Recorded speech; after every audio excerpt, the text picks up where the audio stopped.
Elon Musk is hated by the establishment media complex, Amber Heard is hated by the audience, and Johnny Depp is still hated by quite a few women with a strong online presence. And the bad news for Warner is that all of the above intersect in Aquaman 2. Not literally on screen, that actually might have been a draw. Instead, it's all their baggage and public dirty laundry that converges in the final DC movie ever to feature Zack Snyder's cast. And it promises to be a debacle of epic proportions, one that, as we shall see, might even threaten James Gunn's upcoming DC reboot.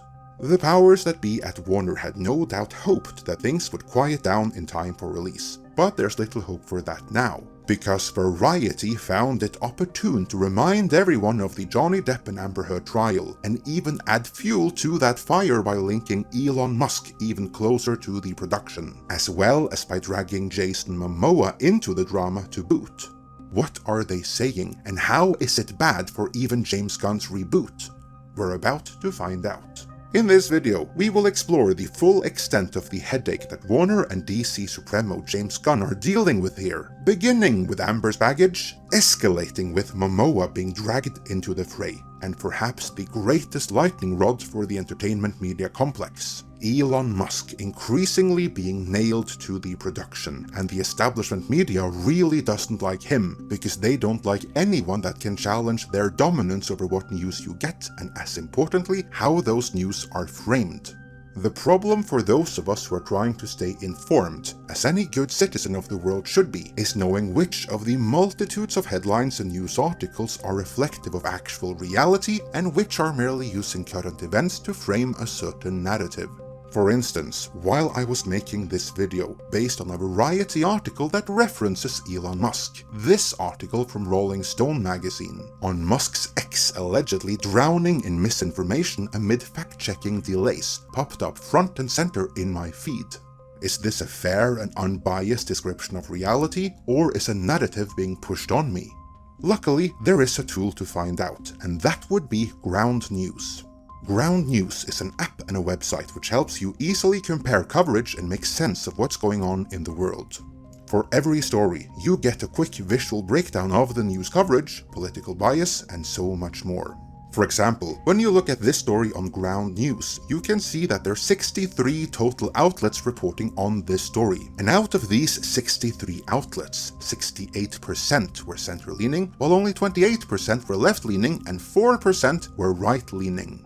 With Ground News, you can compare each outlet's headline and summary, who owns the publication, and the bias distribution for each outlet. You can even compare specific differences between the right and the left using their new comparison feature.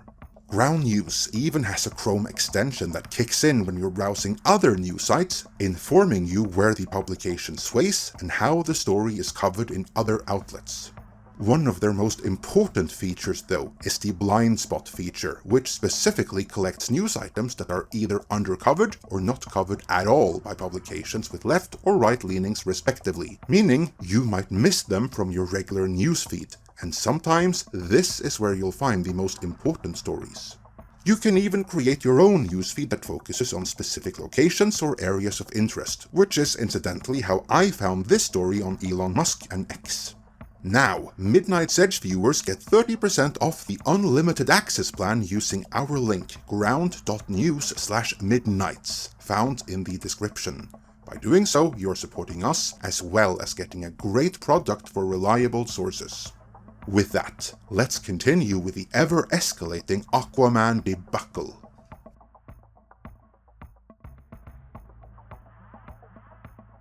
The big headache for Warner is that before James Gunn's DC reboot is ready to be unleashed upon the world with Creature Commandos and Superman Legacy, all the remaining movies from the previous DC regime has to be released first. If they could go back in time, knowing what they know now, I'm sure they would have pulled a Batgirl and simply scrapped a few more of them, but here we are. The first of these holdovers, Black Adam, was decried as a flop when it was released late last year, but in retrospect it did pretty decent when compared with the proper flops to come. Shazam, Fury of the Gods, The Flash, and Blue Beetle not only lost the studio multiple hundreds of million between them. An argument can be made that they damaged the public perception of the DC brand, and the worst is yet to come in the guise of Aquaman and the Lost Kingdom.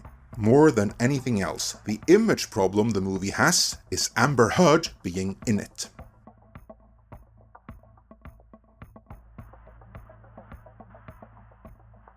It doesn't matter how small her role is. It doesn't matter that a small minority of women just like her feel that she was wronged. The whole world saw the Johnny Depp and Amber Heard trial, and recognize Amber for what she is and have no interest in supporting a movie that she is in.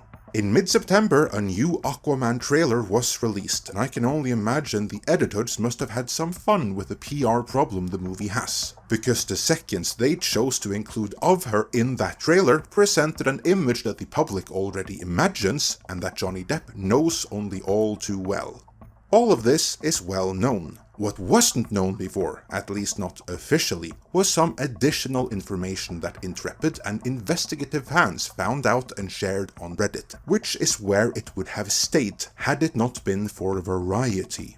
Usually, they wouldn't have touched a story like this, but perhaps motivated by that David Zaslav is seen as the Orange Man bad of Hollywood. Variety decided to further disseminate and signal boost this information from Reddit, and thereby put their seal of approval on it. Let's dive in.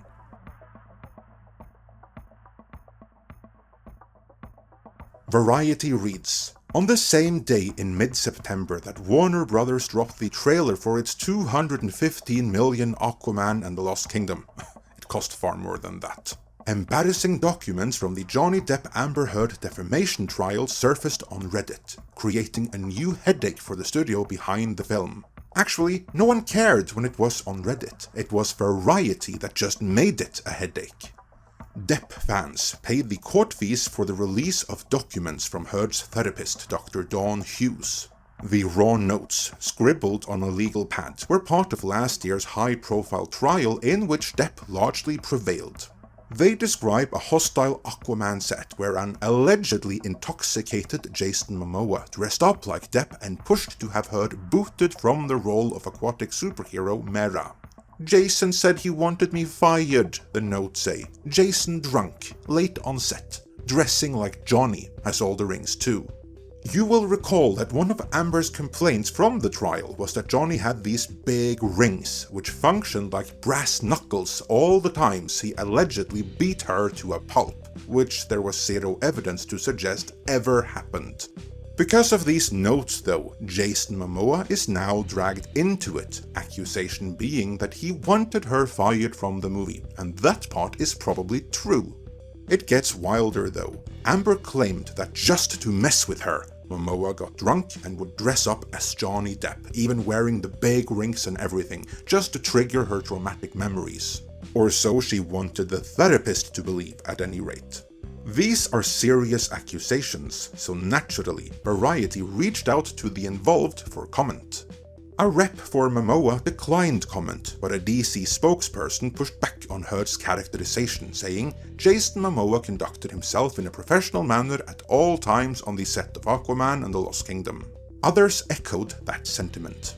Jason works his ass off, likes to have a beer once in a while like everyone, but doesn't show up drunk to set, says an insider who was on the London set in 2021, adding that the two stars got along and were seen joking together. And he isn't dressing like Johnny Depp. He has always dressed in that bohemian style.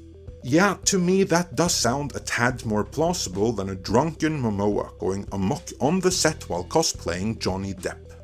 But Variety also reached out to Heard to see if she would double down.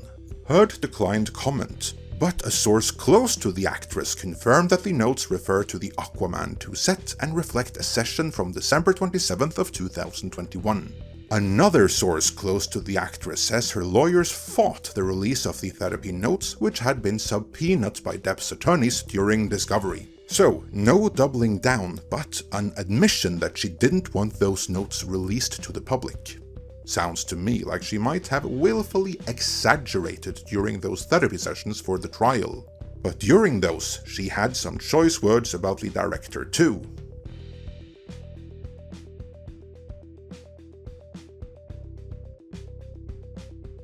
Variety continues. Momoa wasn't the only Aquaman principal to land in the crosshairs. The therapy session also painted a picture of Heard feeling unsupported by the film's director, James Gunn, and treated like a pariah because of her high-profile legal battle with her ex-husband. "He raised his voice at me. I can't even post about Aquaman. Made it like it was my fault. I said, I'm sorry," say Hughes notes in reference to Gunn. "Nobody would take selfies with me on set given blackout." This is probably true. Her association with the movie effectively meant that no one could say anything about it, and for the director, that is obviously going to be frustrating. One declined comment. The DC spokesperson says, "James is known for treating members of his cast and crew with the utmost respect and for fostering a positive, collaborative environment on set. The Aquaman films were no exception." This is what we call a non-denial denial. It means that what Amber claims is largely true, but no lines were crossed, and given the situation, what she was subjected to was no more than what she deserved. Clearly, no one wanted her there. So why did she return for the sequel? This is where Elon Musk enters the fray.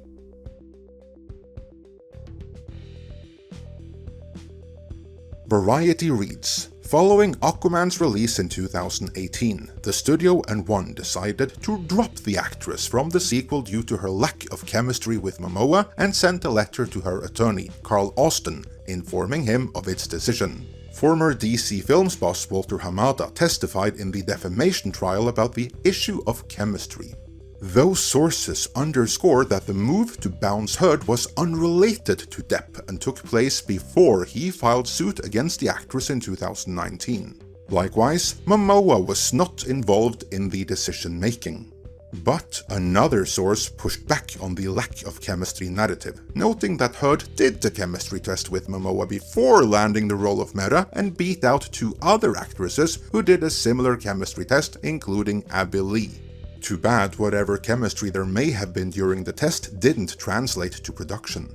Ultimately, the studio never pulled the trigger on firing Heard because her former boyfriend, Elon Musk, had one of his litigators send a scorched earth letter to Warner Brothers threatening to burn the house down if the actress wasn't brought back for the sequel, says a source familiar with the behind-the-scenes battle. Warner Brothers caved and moved forward with Heard. Musk did not respond to a request for comment. That's probably because the only honest response he could give would be, "Yeah, I did that, not my finest hour." We know that Amber and Elon were dating, and that they did so while this would have transpired, which was before the very public trial. For Warner then, and at the time, it would have been far easier to simply honor her existing contract rather than to recast and be caught up in endless trials that Elon would have no problem funding. There are even rumors he was the one who paid for her defense in the Johnny Depp trial. But if they had stuck to their guns and recast her then, pre-trial, because the needed chemistry just wasn't there, Aquaman 2 would have been releasable right now.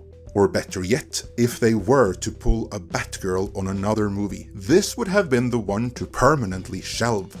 It doesn't matter that the first one did $1 billion, and there's no point in looking for reasons why. Fact is, like Captain Marvel, they got away with it the first time, but they should have quit while they were ahead. And this is where Variety is just poking their nose at Warner and DC.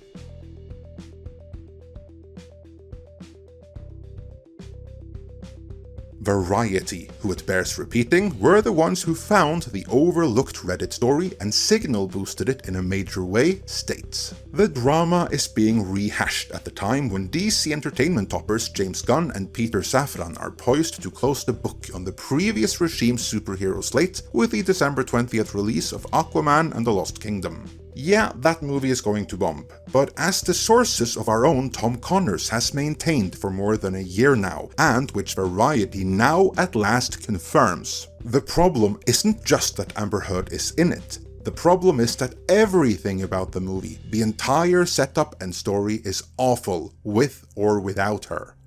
Variety reads, But sources say the sequel has endured challenges outside of the Heard saga and was testing in the 60s before being recut in the summer of 2022.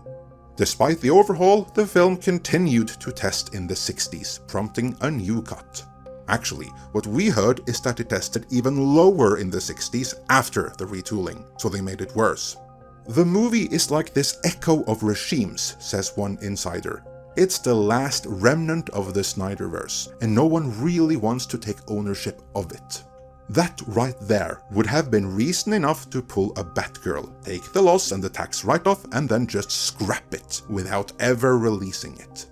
Instead, they kept throwing good money after bad, trying to fix something so fundamentally flawed that there was just no fixing it. Variety continues. Reshoots took place right up until this year's WGA strike in May. That would have been the third or fourth round of extensive reshoots by our count, which would have ballooned the total cost of the movie something fierce. Still, it wouldn't be Hollywood if some anonymous studio source didn't try to save face on the studio's behalf. Case in point, Variety continues. The on-set source disputes the idea that Aquaman 2 is troubled, noting that the film was on time, under budget, and needed only about a week of reshoots.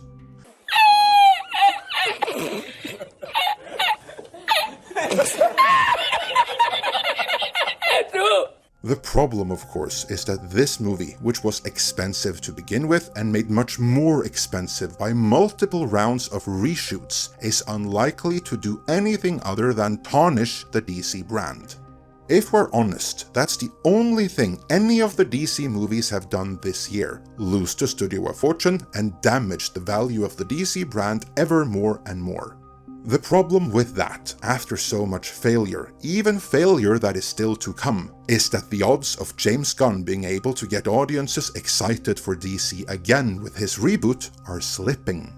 The majority of the world's moviegoing audience aren't up to speed with where one continuity begins and another ends, and even that is confused by Peacemaker being exempt from being rebooted, a point Variety also makes and which we dedicated a video towards.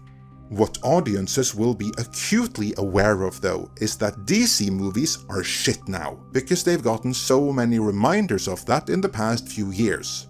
And they're about to get another one with Aquaman 2, which is terrible news for Superman Legacy, which isn't too far off. Consider, Batman Begins underperformed upon its release in 2005, a whole 8 years after Batman and Robin.